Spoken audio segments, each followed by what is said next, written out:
Hello guys, this is Prof from Forex Academy speaking. I'm here with that video that I promised you that I was going to upload on weekly analysis for currencies. So I'm looking at GBPJPY. Before we proceed, I just want to remind you guys to subscribe to the channel and make sure your notifications are on so that you don't miss any of the content that we'll be uploading on this channel.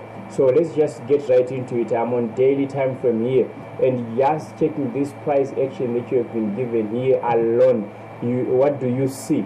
You're going to see that these candlesticks, as many as they are here, have been respecting this red candle open here. If you check these two candles here that are given here, they have been respected to the upside. If you put your line there, you're going to see that on daily time frame, all these candlesticks have been closing above this area here, this top area here. And the other thing that you see there's lack of commitment to the downside when you look at this GBPJPY. However, despite this lack of commitment, I'm still expecting this GBPJPY to come to these areas before we can think about continuing to the upside. Well, yes, that is risky given that you have a higher high, which might be an area of where liquidity might be resting there that you have.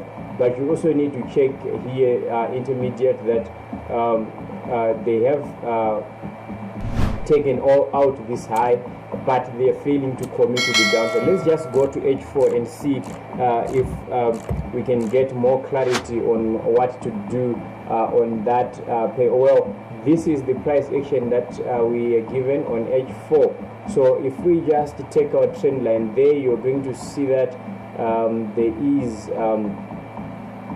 a possible trend line there which was broken to the downside. There is a possible trend line there which was broken to the downside. And what happened? This again was an area of what?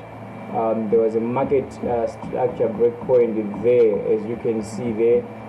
There was a point of break of structure there, which has recently been retested here. So what I would expect is, given the fact that I said I'm still expecting this to come back to retest, at least to give me a double bottom on this side here.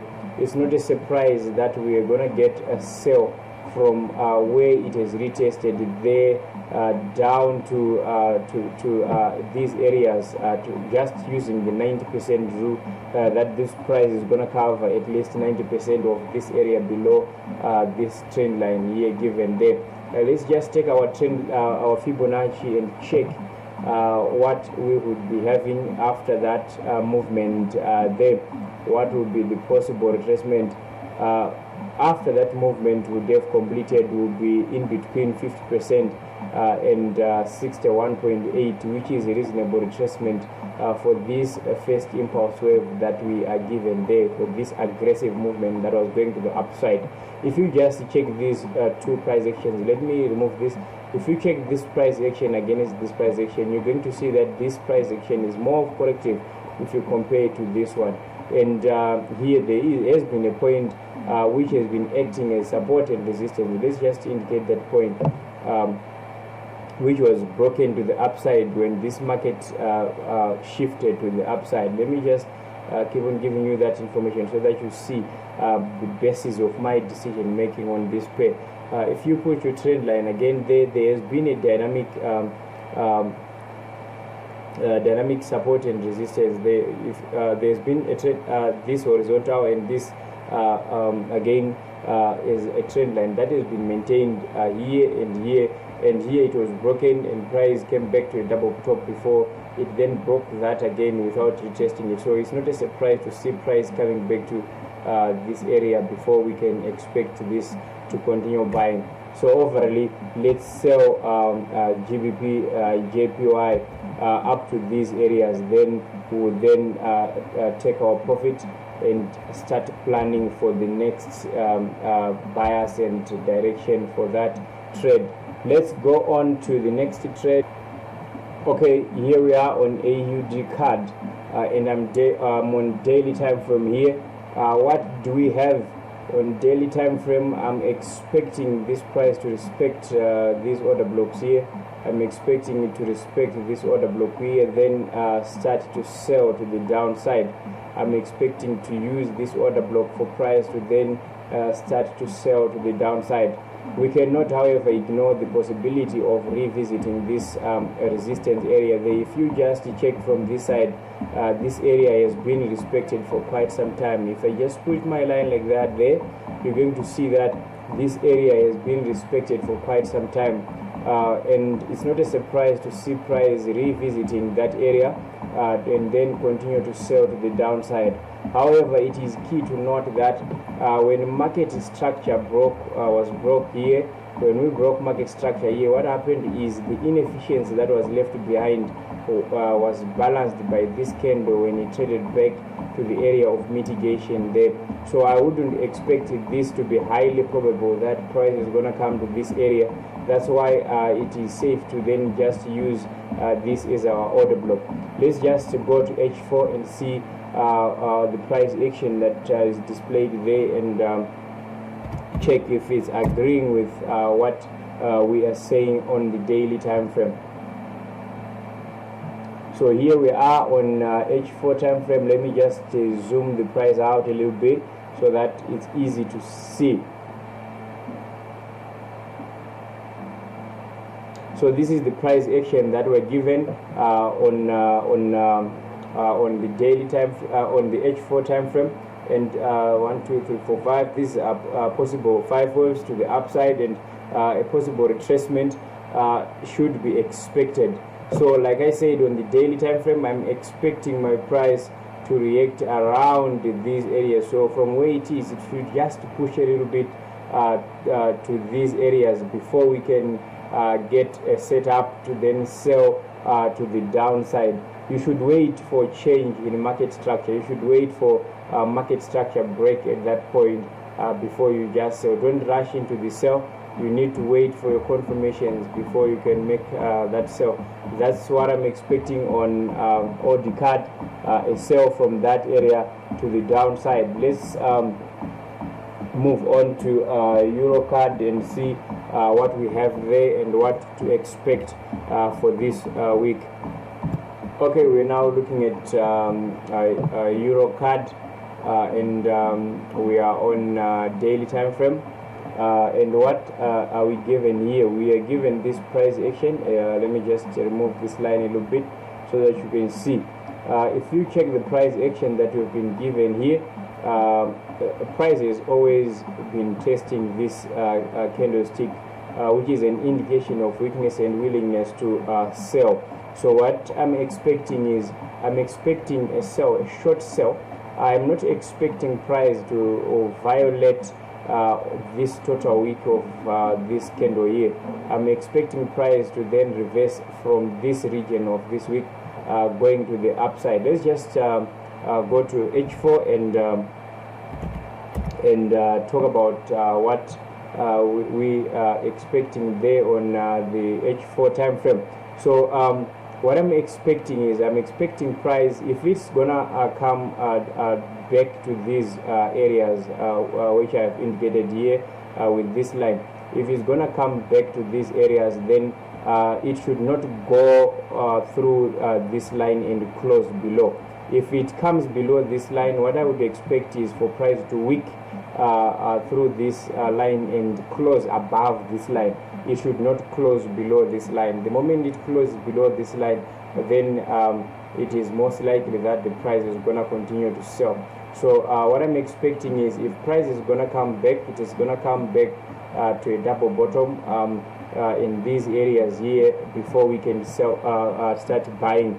So let's just put our trend line there and see how price is behaving on the top side. So if you put your trend line at the top there, you're going to see that prices are broken that trend line, but the way it broke that trend line is not convincing. To me, it's not convincing.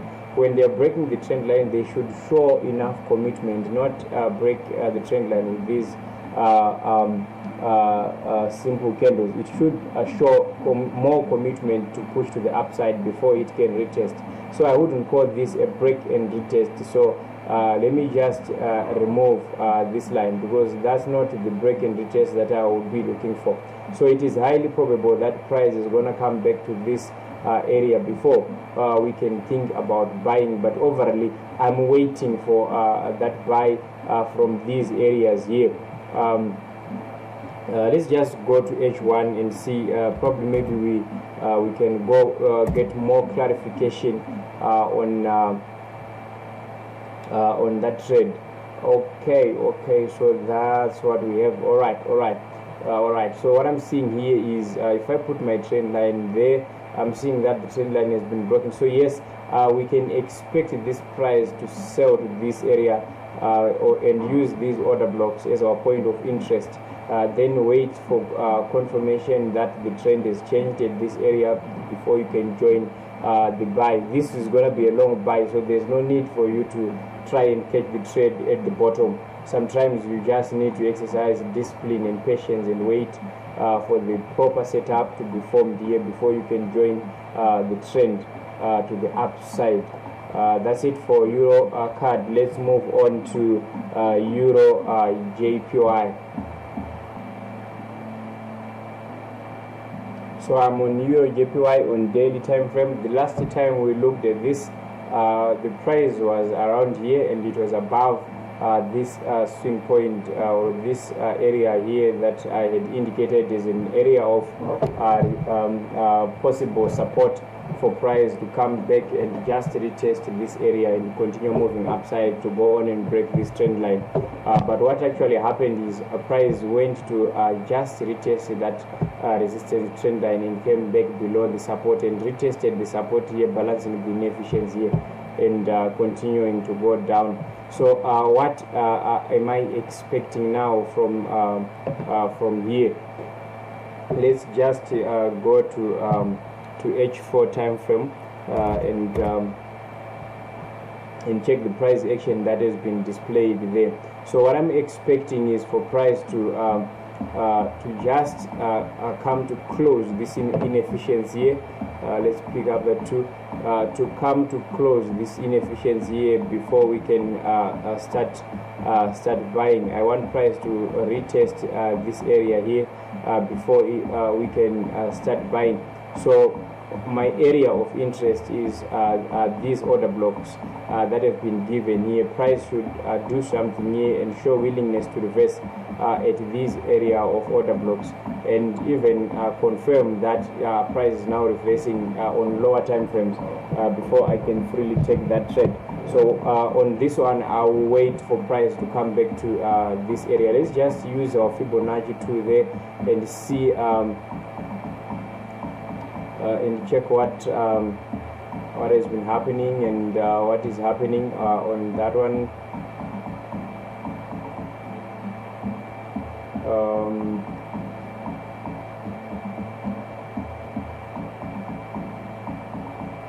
Okay, I didn't quite get there, but let me just adjust again this. Right. Okay, so I'll be using these order blocks at 78.6 retracement after the inefficiency has been closed. If they just come back to close that inefficiency, then I'll be willing to take the trade. But you should not be ignorant to the fact that this is a strong area of support. Let me just show you what I'm talking about. That's a big region, reduce it.